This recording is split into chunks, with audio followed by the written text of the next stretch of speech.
And away we go. Welcome into Coach Speak. Glad to have you on board as always. That's Corey. There's Ira. I'm Jeff. You're here. Ben's producing. We appreciate all of you, and we appreciate our friends at Artezia Water, arteziawater.com. More on them in a bit.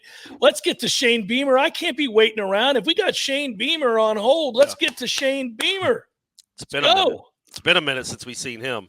Yeah, so if you guys have watched Ole Miss over the last couple of years under Lane Kiffin, you know they tend to have injuries at really convenient times for them. So Shane Beamer had some thoughts on that after a big loss to Ole Miss. Talk about how hard it was to get a flow in the game when there were 11 stoppages of play to assist their players off, and one of their players had to be same guy assisted off 4 times.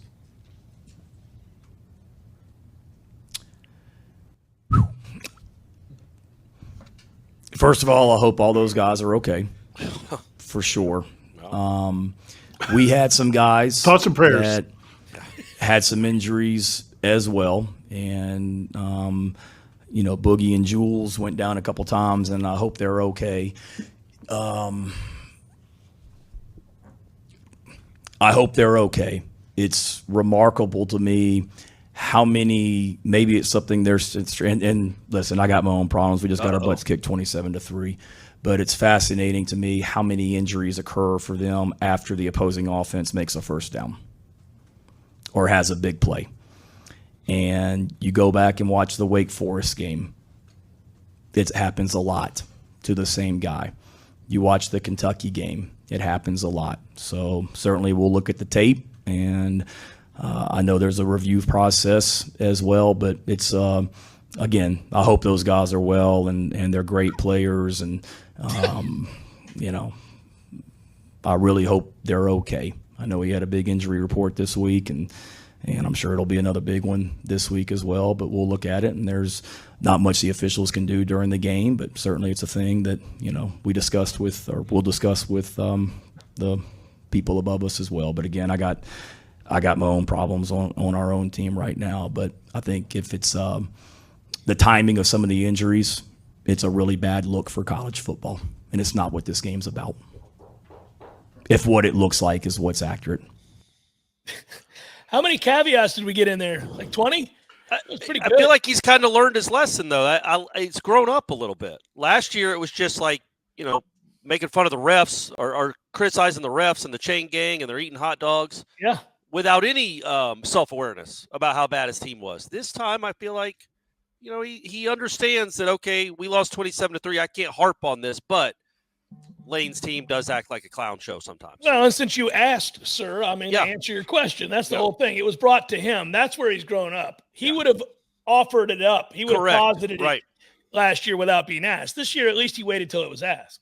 So apparently the same guy went down 4 times. Yeah. I do feel like, and he said at one point he said that there is a review process. Is there a review process? I think that you can just do whatever the hell you want. Yeah. So is there? Doesn't it seem to me? I don't know if there is or isn't Ira in the SEC, but I would suggest that if a player seemingly is responsible for faking cramps or whatever it is he's doing, game over game over game. Right. You might be able to say, look, man, Lane, switch it up a little bit. You're making it hard on us here. Yeah. That same safety grabs his hamstring after every 20-plus yard gain of an opposing team. There's a video out there of Ben and I were talking about this yesterday at practice. There's a video where Jackson Dart is like telling the running back repeatedly to go down. Like the running back's just standing there and he's not really paying attention. So Jackson Dart's like, hey, man, hey. And then the guy looks at him, oh, okay. And he drops my down. Ankle. I do think he's right that it's bad for college football. I do think this is not good. I mean, some people have said maybe you have to sit out the whole series. Maybe that's a thought. I mean, it does stink that if a guy like gets shooken up and you have a 15-play drive and you can't put your best player back out there, that's not ideal. But what's going on is also kind of ridiculous. I just don't know how you govern it, though. It's hard, yeah. You have to self-police it. Like, there's not a team. I don't know if there's a team in the country that goes as fast as Ole Miss when they're going. Like, they're snapping it every 9 seconds. Well, hey, opposing defense, South Carolina, ball down. Yeah, but that's like I agree with you. Do it back to him. That's the only thing you can do is do it back to him. I agree with you, but the problem is and this is where I think a lot of coaches don't like to talk about it, because we brought it up to Mike Norvell, who we cover when other teams have done it. But I don't know if anybody really likes to talk about it because they do it too. Because they do it too, yeah. It was kind of like how uncomfortable people got when they had to talk about the Michigan sign stealing. Oh, yeah. Like, you could see coaches like, well, I mean, it's just there are some boundaries that we don't like to cross. It is funny that it's the only Lane would have the same guy do it every time. Yeah. Like other coaches, but Lane doesn't care. He's just like, whatever.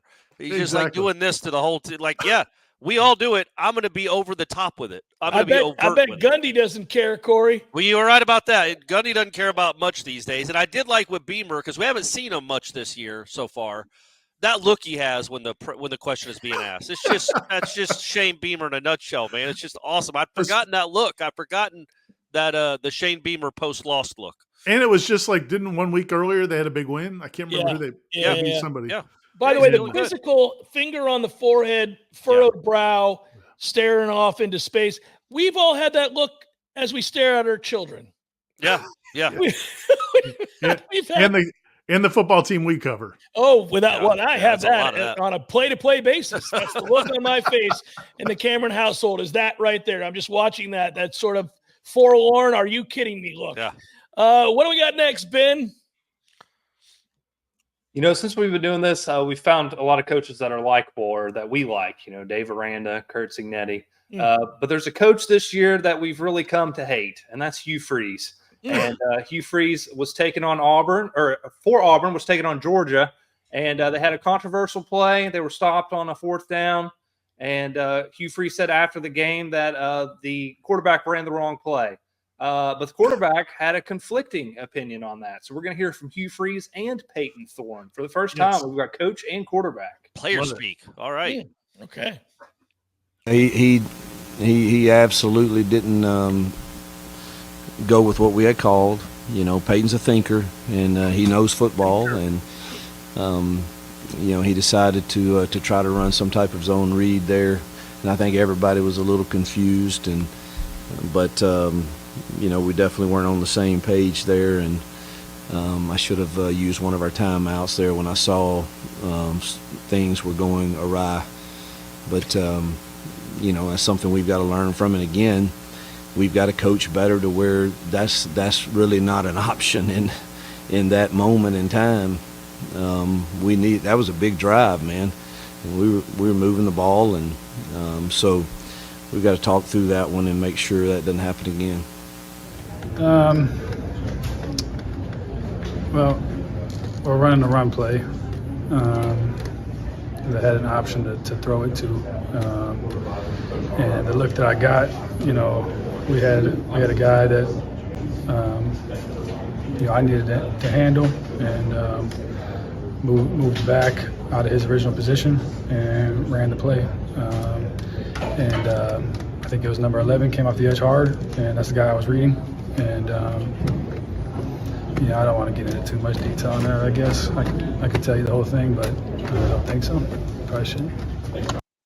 My man throwing down with we were running the wrong play. Yeah. That's awesome. Remember when we thought Cade Klubnik was a renegade? Yes. Yeah. Going rogue. Buddy, Brock Glenn did it. This kid at Auburn. Yeah. We got kids all over the country going, no, I ain't running that play, coach. That's a bad play. I'm the coordinator. Like back in the 60s when the quarterbacks were the offensive coordinators, they called Bart Starr's calling every play in the huddle. Or Peyton Manning. Yeah. Yeah. Just calling their own plays, baby. And if anybody's earned the right to just start calling plays, it's Peyton Thorne. That kid's just slicing and dicing up the country. I mean, he's doing great. I'm tired of these play calls, coach. This is garbage. Yeah, let me play. Let me call plays. I can't be worse than you. Let me cook. Yeah. Tom Brady wasn't asking for permission. Yeah, right. Doing what he does. And listen, the other thing, and I don't know, man. It's a bad look though for a coach. I don't know that you can't recover from it because obviously Clemson and Cade Klubnik and Dabo, they've patched up, they've mended their ways, they're having a much better season, but it's just not a good. Why do you have to say that? Like you can own, it's like man, back in the day, Christian Ponder, a guy we covered. I remember one time he threw an interception we asked him about it, and he's like, yeah, I just made a bad throw. And then later you find out, no, man, the receiver ran the wrong route. It wasn't on him. And coaches should be big enough to do that too. I don't know, man. It's not good to be throwing the player You under don't the think bus. he's big enough to do it, do you, Ira? No. But also, Why do you have to tell us that? But I mean, You don't. You don't have to. But I think the more interesting part of this one is that Peyton Thorne wasn't hearing it again. He wasn't having it again. He's like, nope, I'm not going to be thrown under the bus by this coach again. We were in the wrong play, and I tried to get us in the right one. So he can say what he like. There's clearly Well, they don't like each other, Corey. Yes, yeah, with good reason, because he's been thrown under the bus every other game, and then this is you have a quarterback saying, no, we were in the wrong play. I tried to get us in the right one. I can go into a lot more detail if you want, but I probably shouldn't. I'm going to be the bigger guy. This is part of a systemic issue at Auburn where repeatedly we have situations where if I were a fan of Auburn, I'd say, really? We are a shit show again? This coach is not going to work out. This isn't going to work. I mean, we're watching this play out before our eyes. He rolls his team every game. Yeah. You can't, that's never going to work. Oh, man. That would be tough. That'd be tough. Because they just have this problem. Good for you, Peyton. I think Peyton took the high road. We give Peyton the thumbs up. Not really. I loved it. Peyton Sort of. Really did. He didn't. He went down. He got in the mud with Hugh Freeze, which was awesome. But but by saying I don't need to go into all of it, it gives him the look of maybe taking the high road. So, I do like though he stated emphatically right from the jump, we were in the wrong play. Yeah. Ben, you're up. Hey guys, I know it's coach speak, but we got one more player feature. This is Minnesota.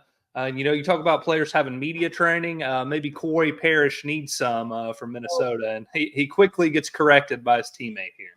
Ooh. Have you ever heard of a brandishing the weapon penalty before? No, that was terrible. That was terrible. We can't control what the refs say. Oh yeah. I don't understand what's going on. I love that my man was like, man, you can't say that. You can see him. He's turning and looking at him like, don't do that. Don't, because he's criticizing the official. Oh, okay. But what for what? Brandishing the weapon. Oh, okay. Not a real weapon. No, they got called for the stupid thing. Okay. What I understand though is you see everybody's doing that. Like I don't know when is it called, when's it not called. You see guys doing it all the time. It's really dumb. But here's what I have a question for you. Can you guys tell me this? We're just going to go rogue ourselves here on Coach Speak. What is this? What is it's the Miami thing? I have no idea what it is. It's Miami, right? Yeah, the working theory I've seen is he holds his nose and then does that. And the theory is that I've seen from people on social media is he's saying like, you stink, go away to the other team. Like 40 teams do it now. Well, because Cam Ward did it. He's ostensibly the Heisman Trophy winner. Now everybody's kind of copying it. I saw Cam Ward started as far as I could tell. I saw a defensive lineman do it in the in like the I think it was the Illinois game. I'm like, what are we doing here? This is terrible. It's a dumb celebration. Can they throw a flag on that? It's dumb. I thought it was something to do with an elephant. Well, that could be it too. Like an elephant trunk. I mean, it clearly is a flag on stupidity. Yeah. Just like make this. Yeah, just from a you got to do better, guys. At least the gun one's better. This awful. Stuff is crazy. The gun one's probably not better. Well, it looks. You know what it is. More pleasing. Aesthetically, it feels more like a football. Yeah. Than an elephant walk. It is weird though. Like I'm saying, my guy gets the penalty for the 6-shooters. But other guys are like out here, like, doing, I don't know, whatever, automatic rifles or shotgun. Are they reloading a shotgun? I don't know. Yeah. Anyway. Probably not good either. Go ahead, Ben. All right, let's keep it with Minnesota. PJ Fleck, the Gophers, with a big dub over USC. It's the first one since the 50s. So PJ was asked about that, and of course he had a cheesy response. Aware this is the first time Minnesota's beaten USC since 1955. No, Paul might have said something like that, but half the time Paul throws out stats that I don't even understand. That's what I mean. It's great for our state. This is why I love being here. This is why I said this last year, and I came out and said, like, it's okay to love the state of Minnesota and be the head football coach and love that here. Because I get to coach kids that I love coaching, that have a crack on their shoulder, that are blue collar, that are overachievers, that believe in something bigger than themselves. Crack on their shoulder? And if you just stay consistent and you got a really good culture and you got really good coaches, you got really good people, like crack just keep the rolling truck? that boat. Things like this are going to happen. And they don't happen as often as you want them because you expect to win all the time.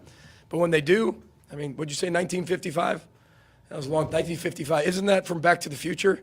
There you go. Wasn't that a date? Yeah, that's where they went back. I don't like that smile. It was a weird smile, but it's cool that he knew that. There aren't many head coaches that know that. Really quickly, this isn't even a thing. They've played a total in over 100 years of 9 times. Yeah. Right. They don't play each other ever. Who gives a shit that somebody beat somebody in 1950? They don't play each other. Yeah. It's not like they've lost 75 it's straight the dumbest games. thing in the world. How'd that even get introduced into the conversation? Be like, there's 3 things I love about it, though. Okay, that are to me are quintessential PJ Fleck. Number one, that question. First of all, he's asked, "Did you know?" And he says, "No." And well, of course not, because we never play Southern Cal. No, but he does know because he says, "Oh, he said he knew." Yeah, so and so just told me, and then he brings up the Back to the Future thing, which man, fine. But I think he knew that. Like, I think he only brought that up because I think they've been talking about it earlier. That since 1955, I don't think that was just off the top of his dome. I think that was. And then the third thing is, this is why I love being the Minnesota football coach. What does it have to do with anything? And you put your name in the hat for every job that comes along. Yes. So, I mean, the dude is just so disingenuous. Oh my gosh, man, inauthentic. He's an all-timer, buddy. Look, man, the only thing I really care about with that clip is a crack. They have a crack on their shoulder. Not a chip, but a crack. What does that mean, man? He wants to say chip, but he misspoke. Maybe the chip is so heavy it cracks their shoulder. Yeah, they're a fissure. Yeah, they got. Yeah, that's or right. just sharp chips. By the way, crack them. Right. Just further notes on the great history of Southern Cal Minnesota's rivalry. From 1980 to 2010, they didn't play each other once. Well, it's crazy they ever played each other. It's the dumbest thing in the world. What are we doing? Dude, we grew up on the Minnesota USC rivalry. Come on, what are you guys talking about? Act like you don't remember it's crazy. All those battles. Well, I remember when Marty McFly goes back. Right. That's what his dad is watching on TV. It's not the honeymooners.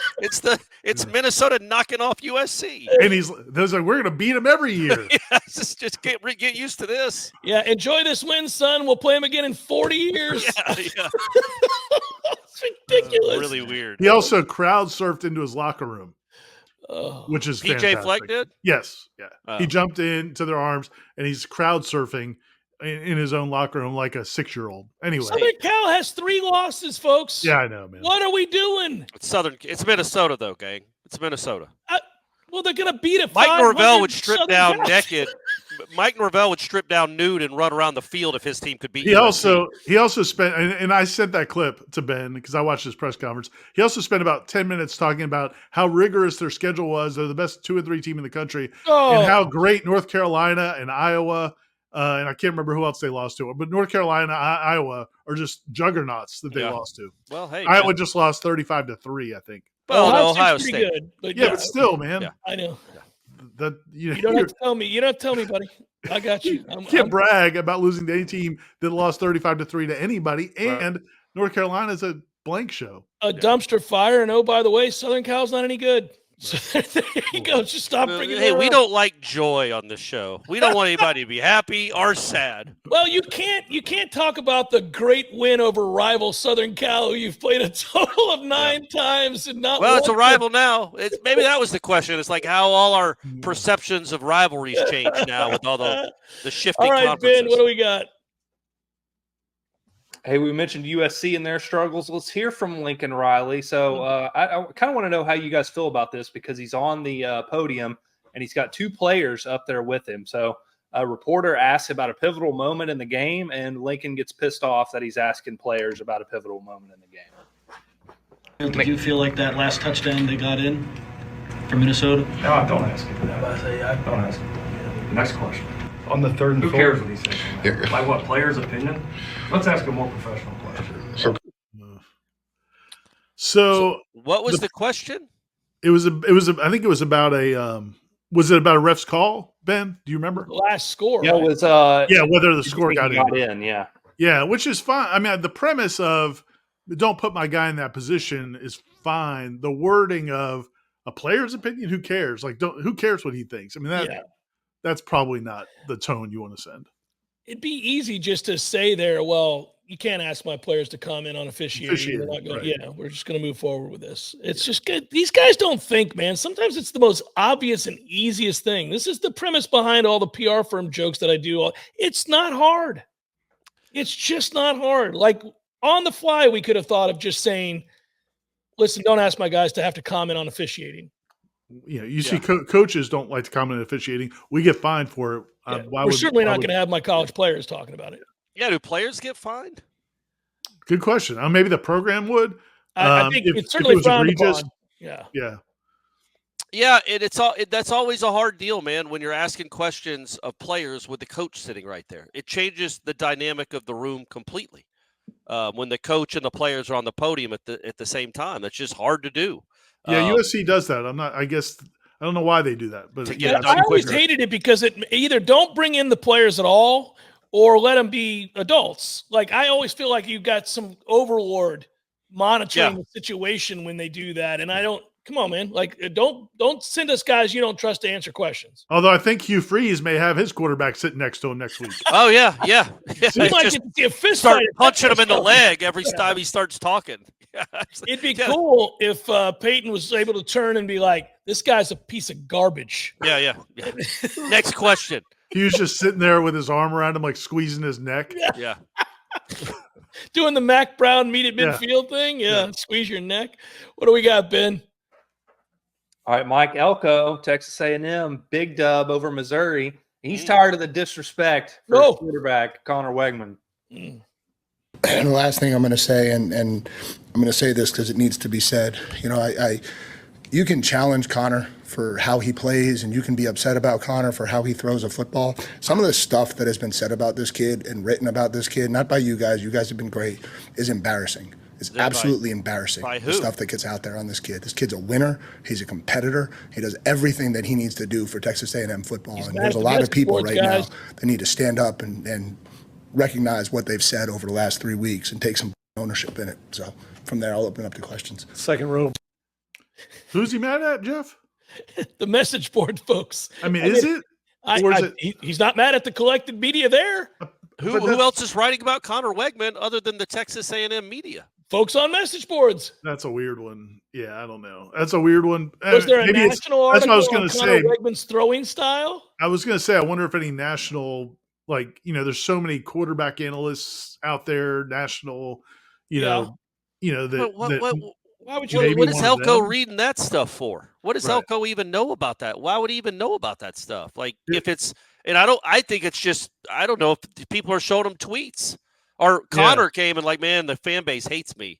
They don't want me to play. I feel bad. They had one of those conversations. It's why you wouldn't address it. Yeah, because I think the question is what are you referring to? What are you talking about when it comes to Connor and the criticism he's receiving? If it's not from us, who is it from? It also felt like a backhanded compliment. He's like, you can question the way he throws the ball. You can complain about the way he plays the position. Yeah, you can question if he's any good at all, if he should even be on scholarship. That's fine. That's fine. You can call my husband a thief and a liar, but you can't be writing all that stuff out there that you've been writing. I do love that is funny though. If I'm Connor or Wegman, I'm kind of like, thanks. Yeah. It's sort of like you can question why every one of his passes looks like a shot duck. Yeah, that's fine. That's all above board. I see practice. I watch the games just like you guys do, and I get it. This is tough to take in, but I'm not going to have you out here besmirching my man after a game like this. Nobody gives like Connor. Nobody gives their all for Texas A&M like Connor, even though he's horrible. He's cooler than the dog. Yeah. In general, I'm pro coach defending player in situations where a player's kind of taking too much grief. in theory, I'm okay with that. But it was weird that, like, not you guys. You guys have all been great. It's like, well, then why are you? Who are you mad at? It's very strange. Yeah, I think the only time you can do it, Ira, is if you get asked a question right then and there by a reporter who rips a player. Like, if you think he's gone too far or is implying something, you can do it. You can't wait till after a football game ends to address something that some talk show host said or writer wrote on Monday. Like, what's the point? Like, why? It's just dumb.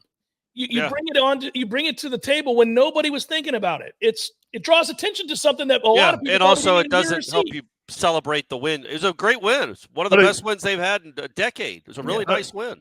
Again, like we talked about though last week, I think, or the week before with Signetti.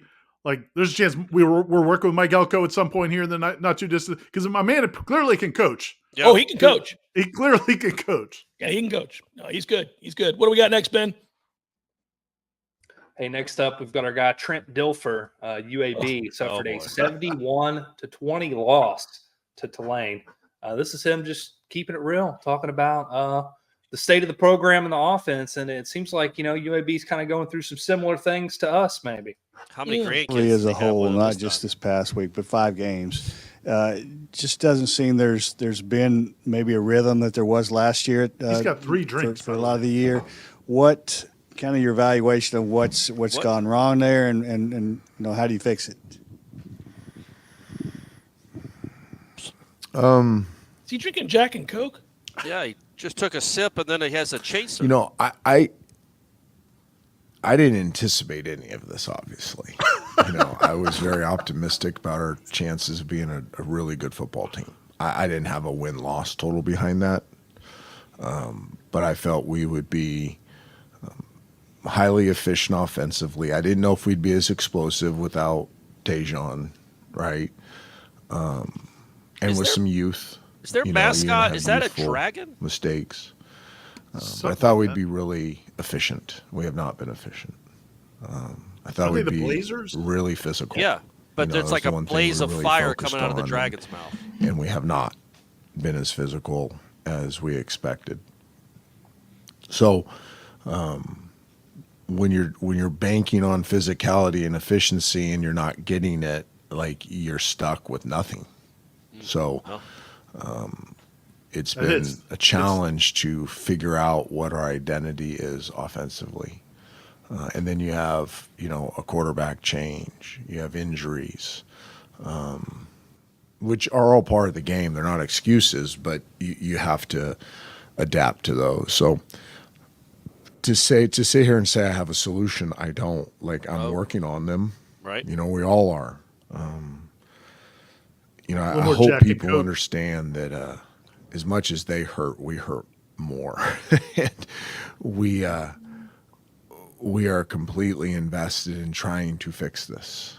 And again, those are cheap words, but that's what we're doing today. And that's what we started doing yesterday, is we are actively looking for solutions to get everything back on track. And that's why I'm drinking this Jack and Coke. I'm having 7 of these before I go home tonight. I've never seen a coach do what he does. Ben, can you replay just the first 5 seconds? The very beginning of it.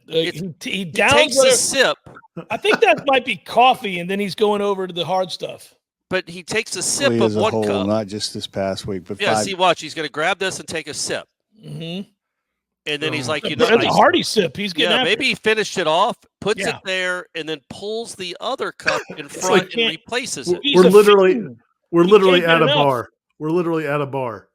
I mean, that's a weird thing to do, right? Like, I've never seen a coach. Normally, they don't drink at all. He downs whatever's in that cup and then pulls the other cup. He doesn't want to wait on his next drink. He's pulling 2 at a time, baby. Yeah. He's double fisting the Jack and Coke. And he's still got the Pepsi over there just in case. The Pepsi's over there in the corner waiting. I don't think you ever want to hear your coach say, just a word of advice for him moving forward, I don't really have any solutions. Yeah. I mean, that's clear. Just not, even if it's true, let's avoid saying that. Let's not, you know what, and I'll tell you a good solution for thirst. Artezia Water. Well done. ArtesiaWater.com, everybody. There you go. There's your solution for thirst. We've got jug upon jug upon jug in the Cameron household right there. That's what's in my coffee right now is Artezia Water. You think that's what he was drinking? Maybe Coffee? a little Artezia water to kind of get hydrated. He needs it. Jack and Coke. Artezia Water's not going to be associated with that guy that just lost 71-20. Corey coming correct with the cooler Look at that. in the I got that right background. there. Yeah, it's Look right at there, you, buddy. Steady. He's got it. Well done. ArtesiaWater.com, locally sourced, locally serviced. And by the way, when you talk to their people, man, they are of this community. They're fantastic. This whole region, they got you covered. If you go to ArtesiaWater.com, Ira, is this where you go and you tell them, like, hey, I heard this on Coach Speak? Yeah, there's a form where you can fill out when you ask for a quote or you want to start service. Mention Coach Speak for sure, and you'll get a month free. And then also, if you call their numbers on their website as well, mention Coach Speak and Warchant.com, and they'll hook you up. And like I said, it's basically up into Alabama, across the Panhandle, as far east. I don't think they go to Jacksonville, but like Madison, that area, and up in South Georgia. And again, they'll service your home or your office. We can't speak highly enough. Just fantastic water, great customer service. Yeah. Amen. ArtesiaWater.com. Next, Ben. Hey, by the way, that last segment with Trent Dilfer is called Coffee with Coach. That's what, okay. Ben said to me that he couldn't think of anyone he'd less rather have coffee with than Trent Dilfer. I mean, he doesn't see. He needs a lot more coffee because he was not peppy at all. Doesn't seem imminently likable either. In any way. We got two more, guys. We're going to go to a first-time Coach Speak. Oh. With Bill O'Brien of Boston College. Okay, let's go, Bill. Virginia. Bill, just comment on the penalties and turnovers. Awful. Bad coaching, bad execution, combined, awful. Give Virginia credit. They did a great job. We did not do a good job. Thank God we got 12 days before our next game. Maybe we can get some things corrected. Bad, all the way around. Bad. Go to Dan Rubin. Coach, you did start out the first half with that fast start, and Tommy. Doesn't matter. You got to play 60 minutes. It's not a 30-minute game. It was a 30-minute game. Great. It's not. It's 60 minutes. Yeah. Next question. Trevor Haas. What did you see from Tommy specifically in the fourth quarter? What's that? What did you see from Tommy specifically in the fourth quarter? It wasn't great. Nobody was great. Nobody was great, Trevor. Nobody. Coaches, we had 10 guys on the field on the first play of the last drive on offense. It was terrible. We put it on me. Blame it all on me. We got to do a better job. We got to coach better. We got to play better. We got a long way to go. Coach, third down on defense, a problem again. What'd you see? Yeah, I mean, 3rd and 13, 3rd and 10, 3rd and 9. I don't know. I got to watch the film, Kevin. You saw it. I mean, it's not good, right? It was over 50%. It just wasn't good. It wasn't good. I don't know. We have to look at it. We have to look in the mirror. Everybody in the program has to self-assess. Coaches and players. We all have to look and see what we can do to be better because we're a lot better than what we showed today. Again, give Virginia credit. They did a good job in the second half, but we have to improve. That's Bill wins the day, guys. That's Bill pretty wins good. That is it. That was how great. you do it. The best is after when the guy starts asking the question about your fast start, and he goes, "Who cares?" And he's like, next, and he goes, "It doesn't matter. It's a 60-minute game. Next question." The next reporter is so worried about being cut off, right? That he flies through his question to which nobody can understand. The last guy was like, "Third down defense. How was it? Third down defense. Go quick, yeah." Yeah, that was everything about that was great. No notes, Bill. Yeah, that was perfect. Bill wins. It get like this close to the camera, like right here, just barking into the camera, like wouldn't back up. It was the whole scene was awesome. Bill gets the sticker, man. By the way, we haven't addressed this, and I think that was a road game, so he did it on Zoom for the BC media that we know is not going to travel.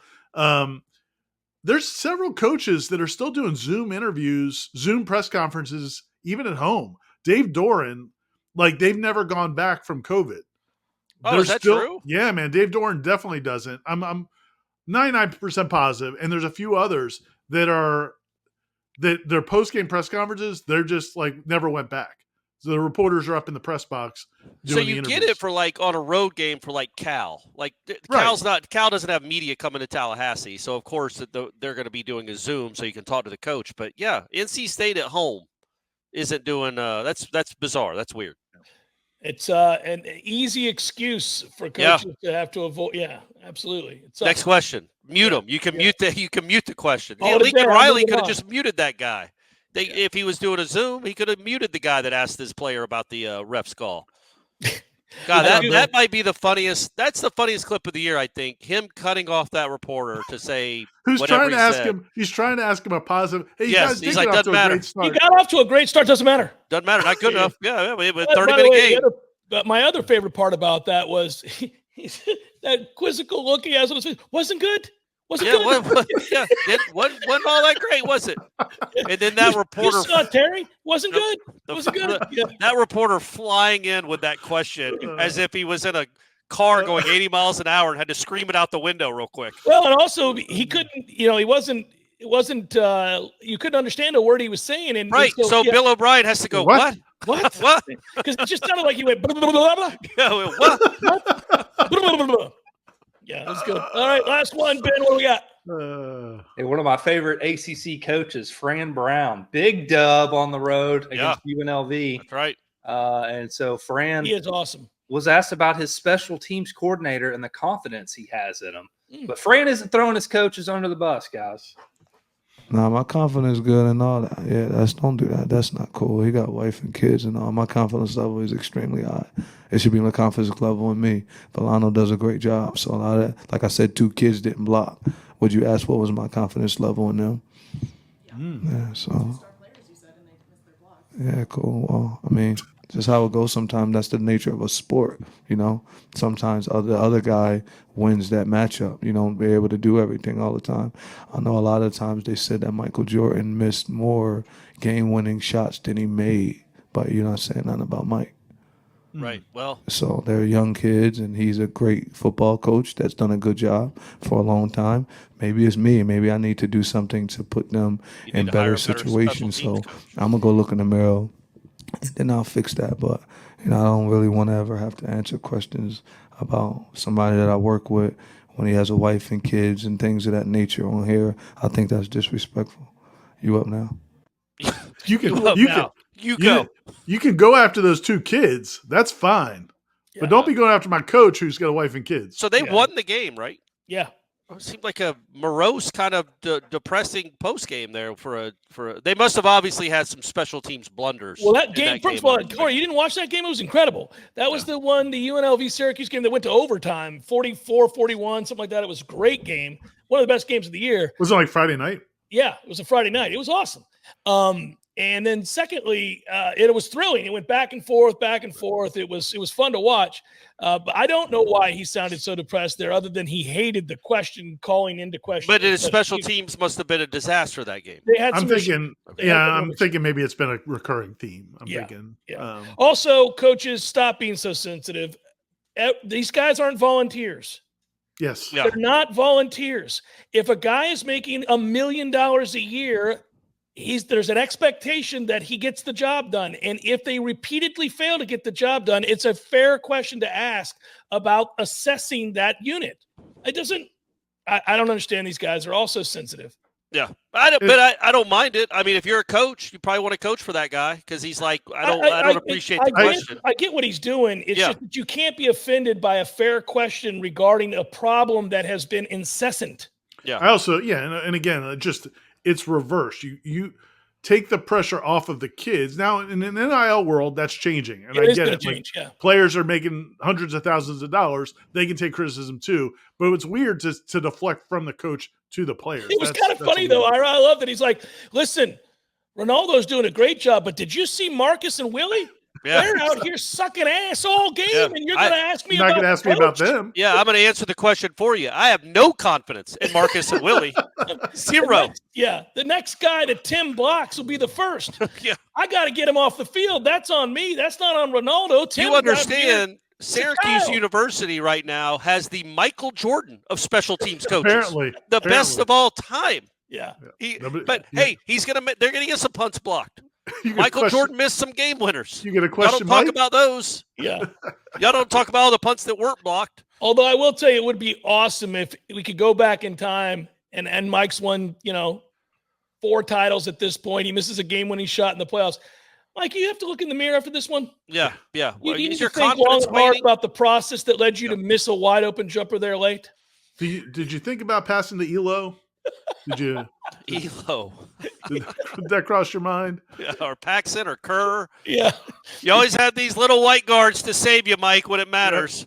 You think that maybe if you had decided to, upon jumping up to shoot that basket, that ball, that you thought, maybe I'll get it to Bill Cartwright. Maybe get Cartwright's inside open the in the Bill. post. He's open in the Cartwright's post. got that move. Will Yeah. Purdue could probably finish this thing off. Yeah. That would have been awesome, man. I assume the Chicago Bulls press corps was all genuflecting because they should have been, because they were covering the greatest player of all time, arguably. But if it would have been great if there was like one guy. Remember our guy Brent Callistad, who's still with us. We love you, Brent. Covered FSU for a long time, and he would ask even if it didn't really matter to the course of the game, he would find that question that would kind of irritate Jimbo Fisher. Oh, it would be great if there was one guy on that beat who, no matter what Jordan did, found something to complain about. He thought Jordan shot too much. Like, Mike, I see tonight you got up 37 shots. Yeah. What do you think the teammates think when they're running back and forth and just watching you shoot? Mike, I was looking. I know you dropped 52 and 10 tonight, but your usage rate is out of control. Yeah. I mean, the usage rate here, have you seen this? And you missed 2 free throws. Yeah. Is that something you got to get back in the gym? Really got to get back on the grind for? Free throws. Have you thought about setting a screen, Mike? Do you even know what that means? Do you even know what that word means? Yeah. Well, it's cool to know Syracuse coaching staff. That guy has their back. Yeah, he does. And I do like you're next. Like usually it's somebody else. It's somebody else in the room. The SID saying, "Okay, now we go to so and so." My man Fran Brown just points to a guy and goes, "You're next." You're next. That's the end of it. For Corey, for Ira. Hold on real quick. Just officially, Bill O'Brien's the winner, right? It's not even close. We don't have to. This is No. It's not unanimous. What? No, Peyton Thorne for me. That guy's the truth. It's called coach speak. I know. Okay, well, you're right. So he's an honorary. He's the player speak winner of the week because that was awesome. Anytime somebody gets down and takes a shot at Hugh Freeze, I'm all about that life. I'm all about that as well. But Bill O'Brien wins the coach speak award.